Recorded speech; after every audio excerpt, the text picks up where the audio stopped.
The next important technology in digitalization of the production process is simulation. Right, it has proved to be very important. I'm going to record a small introduction to digital twins. You guys have probably read or seen videos about digital twins. Simulation is a fascinating technique that can help achieve a lot of things. At the base of it, simulation is some kind of mimic, right? To simulate means to mimic a real production process. If I want to visualize the production process, can I not see that in an animated way? Can I not see that using graphics, right? So that is simulation. In the context of manufacturing, right? In the context of so many other things, simulation is a very common term, right? So I can simulate fluid flow through pipes, right? So essentially that is mimicking the actual flow through pipes using some kind of statistical modeling, some kind of a mathematical modeling in a very graphical way. That is simulation, right? So very widely used, and really it has all come together. And the best possible simulation output I can think of right now is a digital twin. So it's a digital copy of a physical asset. If you say pump is physical, the digital copy of the pump is now available. We can play with it. That is the ultimate simulation we can think of. Generally, simulations are of two types. One is called DMU, digital mockup, which is for the entire factory, and discrete event system simulation, which is DES, right? Digital mockups of the factory will simulate the entire factory floor with input as a raw material and output as a finished good, entire factory floor. Now the entire factory floor may have multiple machines. The raw material may be coming on machine number 1, getting processed, moving via a forklift, going to the next machine, getting processed there, then the entire batch moving to the third machine. All that can get simulated in what is called as digital mockup. Discrete event system simulation, on the other hand, is going into details of each of the machines and what is happening and how do I simulate each machine in the process. It is called discrete events because there is a basic assumption that no two events can happen at the same time. So the probability that two events will take place at the same time is actually 0, and that's the basic assumption that we go with. So if you want to drill down to a basic single process, DES is the way to go. If you want to look at in a very macro way, just to understand how the factory is getting, how the factory is actually manufacturing the product, you can do a DMU, factory mockup, factory digital mockup, right? So different scopes, different purposes. Earlier, digital mockups were more of an animation tool that can help us, our senior management understand, oh, this is the flow of the product on the floor. Can I change the layout of the floor? Remember our product layout, process layout, right? Can I change the layout and then my flow will be better? All this can be simulated in a DMU. There are commercially available packages for DMU. There are commercially available packages for DES.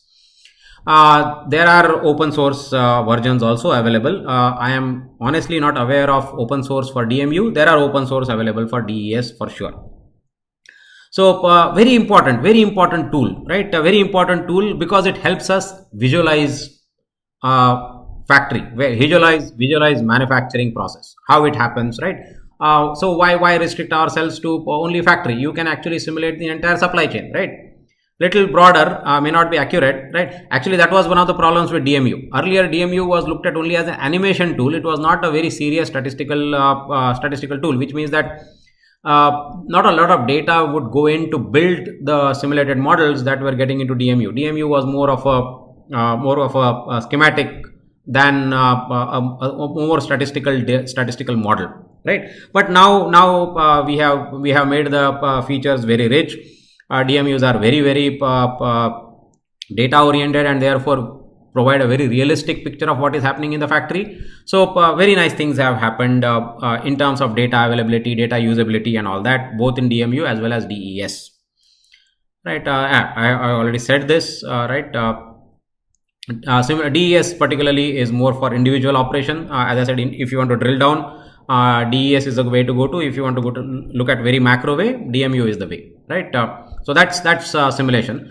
Lots and lots of things. Lot of times, for example, let us take a look at that layout, right? I have a simulated DMU, and from there I can actually figure out is my layout correct? Is my layout different? Can I change this? Can I try this? Very easily possible through simulations.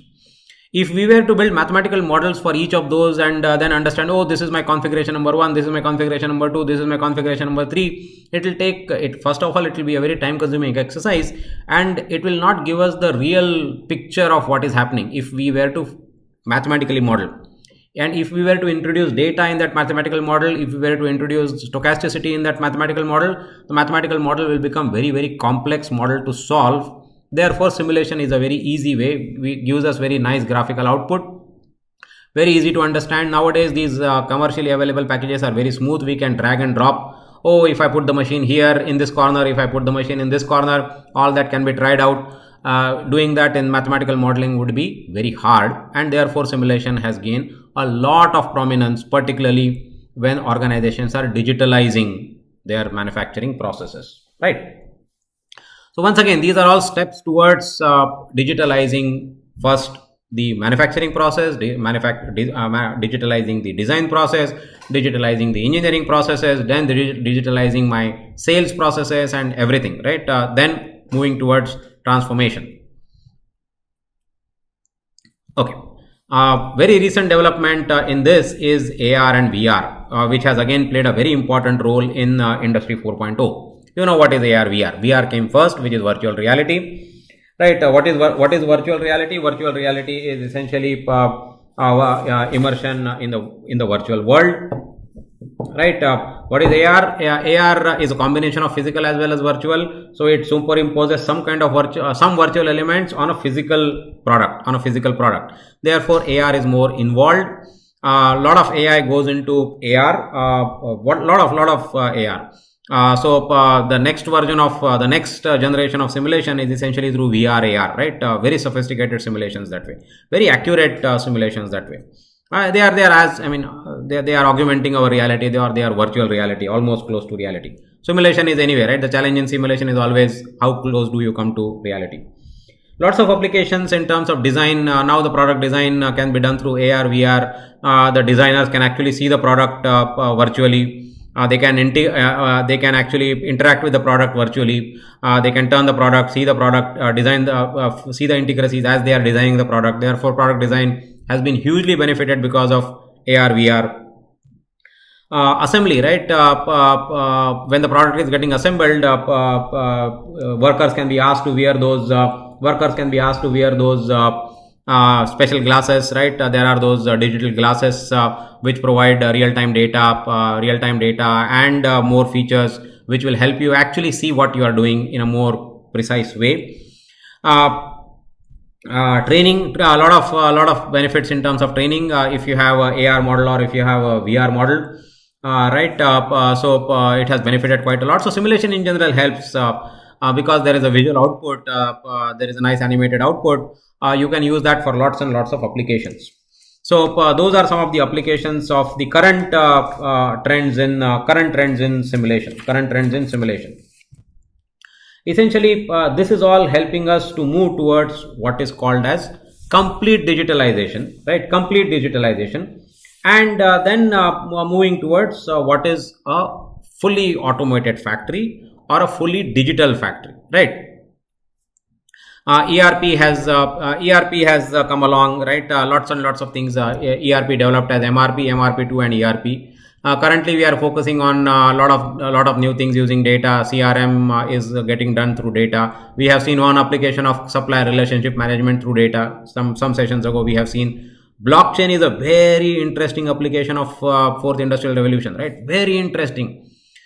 We can actually dedicate a full session on it, but unfortunately I don't have time, so I'm going to skip this part, right? But blockchain is a very important technology that is helping fourth industrial revolution a lot. Okay, so lots and lots of development happening in ERP also.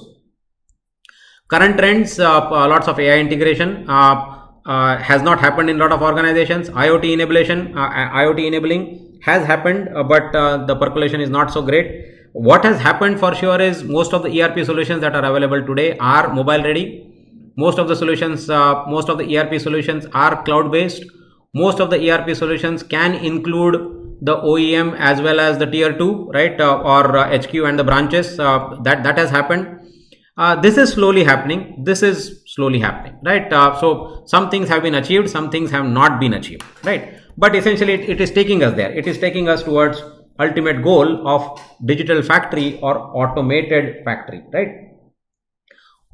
Now let me ask that hard question. What do you see if I say automation and if I see digitalization? What is the difference, right? What is the difference? A digital process and an automated process. A digital factory versus an automated factory. By the way, there is a term called light out factory. Okay, light out factory is a term that is used quite often where essentially robots are taking care of all the processes or most of the processes. They are called lights out factory because the lights don't have to run. The robots can work in the dark. They don't need light just like human beings do, right? Probably some vision related applications which have to take pictures and record videos may still want lights to be there, but in general, since robots are taking care of most of the things, they are not constrained by the amount of light available. Therefore, the term has stuck, right? Let's not discuss the term. The term is actually lights out factory. Lights out factory is essentially some kind of an automated factory. The question now is, what is the difference between automated process and a digital process? There have been a lot of debates about this. I am quoting an industry leader in terms of this, right? Essentially, let me not get into the names, but the expert opinion seems to be the following, right? Let us say that let us take that process, right? I have always so let us say that the painting job of cars is automated. Robotic arms are doing most of the painting now. We give them the specific instructions saying that this is the car, this is the model that I'm building. After this model, I'm building this model, and therefore the paints have to be accordingly decided, the colors have to be accordingly decided. The model is known, and therefore the length and the dimensions of the car is known, and therefore the robotic arm can be programmed to precisely paint the car body, right? Very nice. And once I have programmed all this, it can function on its own. Therefore, it's an automated process. What is the outcome of what is an outcome of an automated process? Outcome of an automated process is a very stable, very robust process which will not have human errors, and therefore it will give out good quality products at the end, right? Very nice, very good things that we want. The experts have argued that this is still not digital process. This is only automated painting process. What will make it digital? Digital essentially will build flexibility to the process. What is the limitation that we have imposed on the automated process? Oh, you tell me what is the size of the vehicle, you tell me what is the color to be done, you tell me these many vehicles of type A, these many types, these have to be pre-programmed in the robot, right? Why can't the car chassis go and there is an RFID tag there? The robot reads the RFID tag. Based on the RFID tag, the robots understand, oh, this is this model, therefore this must be the dimensions, and therefore this must be the color. I can change the color without pre-programming. I can change the color last minute. I can change the RFID tag, and therefore the color may change. So whenever we want more flexibility in the system, right? I don't have to pre-program anything. It can be decided. The robots can learn on its own based on the information that is provided. So if there is a real-time interaction between the component that is getting processed and the machine, then it will be a truly digital process, right? And that will happen because of real-time data interaction between the components and the machine. So that is essentially truly digital process, and that's the difference between a digital process and an automated process. Automated process will not be very helpful when there is uncertainty in the products, right? Uncertainty in the sequence in which cars are getting painted, uncertainty in terms of what is the color that we want, right? For uncertainty handling, we would want digital features to be available in the process. Automation simply will not be enough. So we want automation, but smart automation. So in terms of Industry 4.0, this digital factory, right? This digital factory now exists in reality. We are not talking about really theoretical concepts here. A lot of very huge organizations like GE, Siemens, so many others have been working towards it, have shown a lot of promise in this technology and in this theory. So it's not a theoretical concept anymore. It's in practice. But that is the goal, right? That is the goal. Ultimate goal is digitalization of all the processes, right? Of all the processes. Now there are other components of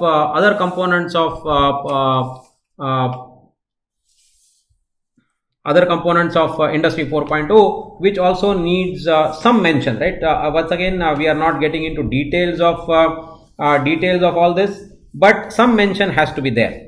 One of them is, once again, we are not going to dedicate a full session on that, so let me talk about that very briefly. The very important component of industry 4.0 or fourth industrial revolution is essentially additive manufacturing. Now, there are enough contents available to help you understand what is additive manufacturing. Manufacturing has always been cutting tool, and we reduce the original block and create a product out of it. Additive manufacturing is essentially adding raw material, adding powder, right? Essentially, layers and layers are added to build the product from nothing, right? That is the additive manufacturing, as opposed to essentially cutting tool, right? The whole idea is the traditional manufacturing is cutting tool. We cut the material and get the product. We flip the idea and then say we have nothing, or we probably have a small thread, and from there we add material based on the design of the product. We keep on adding based on the geometry, based on the different materials, and then we actually build the product from scratch. Lots and lots of very innovative things have been happening in additive manufacturing. So lots of advantages also, right? Lots of advantages in terms of very complex products, right?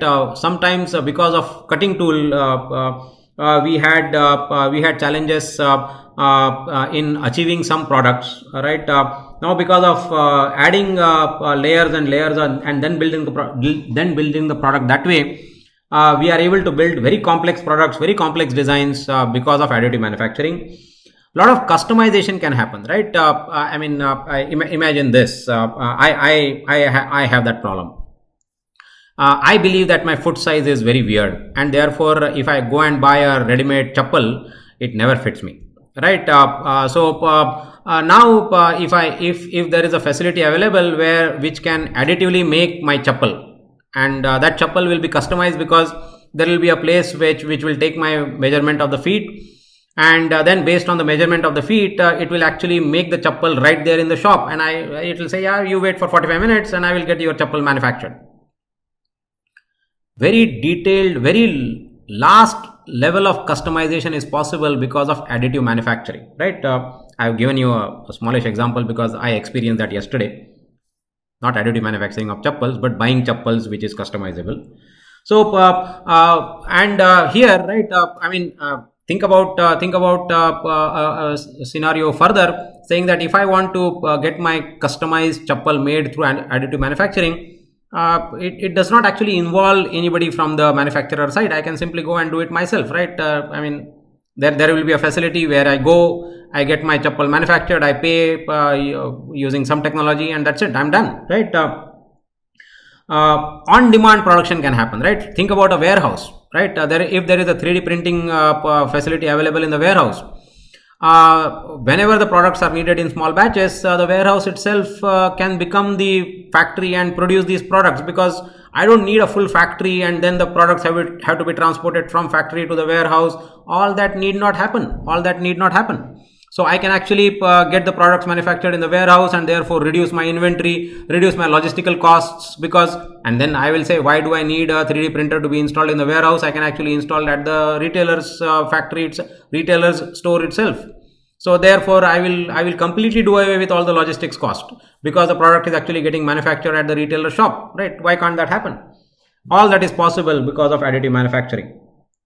And once I'm saying that there is a possibility of reducing inventory throughout the supply chain, there is a possibility of reducing logistics cost throughout the supply chain, I can actually achieve very large cost competitiveness, right? Very large price competitiveness. So if I am doing this and my competitors are not doing it, I will get a huge competitive benefit. And obviously in terms of quality, also in terms of availability, the product will be available very fast, because there is no logistical delays and so on, right? So a lot of competitive advantage that can be obtained through additive manufacturing. Very short summary, but this is my summary of what additive manufacturing can do for fourth industrial revolution, right? Finally, coming back to my theme, my current theme is digitalization and digital transformation, right? So lots of things have been tried, right?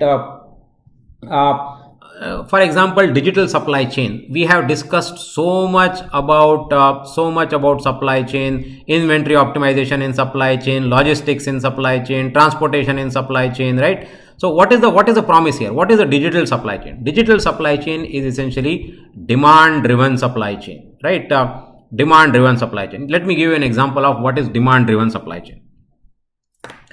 Demand driven supply chain for me is essentially chasing the demand, right? Our entire supply chain is built based on demand. There are two traditional ways of optimizing supply chains. One was optimize supply chain to become efficient, right? Or the other way was optimize supply chain so that the supply chains are more responsive, right?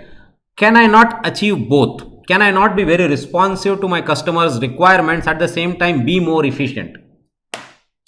Let us say that there is a retail product or a food product, let us say grocery product, and there is a grocery store that is stocking our product. Now, as the product is getting consumed from the shelf, from the retail shelf, I can have a sensor track how the products are getting consumed, how the people are pulling products from the shelf. Therefore, forecast when the shelf will be empty. Obviously, I don't want the shelf to be empty because I don't want my customer to come there and say, I wanted to buy this packet of chips, but this packet of chips is not available. I will buy a different brand. I don't want that to happen. So I will actually track the rate of consumption from the shelf space that is allocated in the retail store. I will track it and make sure that my replenishments happen as efficiently as they can, making sure that the shelf space is never empty, right? The retail shelf space is never empty. I can actually achieve a lot of things. Sensorization has actually helped me do that. So that is my example of a digital supply chain. Now all my operations are driven towards making sure that I can actually stock these small quantities. Obviously, the retail store is not going to allot me a lot of space on the shelf. Therefore, the batch sizes are going to be small. But can I optimize my supply chain towards that, right?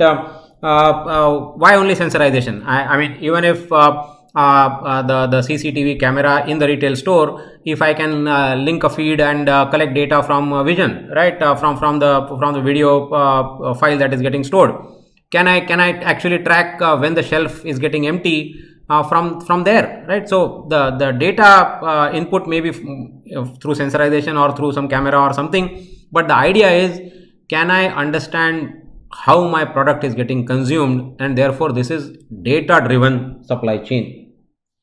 Lots and lots of other applications, but idea is we are already moving towards it. All the argument is a lot of organizations are not even talking about digitalization anymore. They are truly talking about digital transformation, digitally transforming their entire organization, right? Lots of examples of very successful organizations that have done that. Lots of organizations are on their way to achieve that, but that is the goal, right? That's what we are trying to achieve.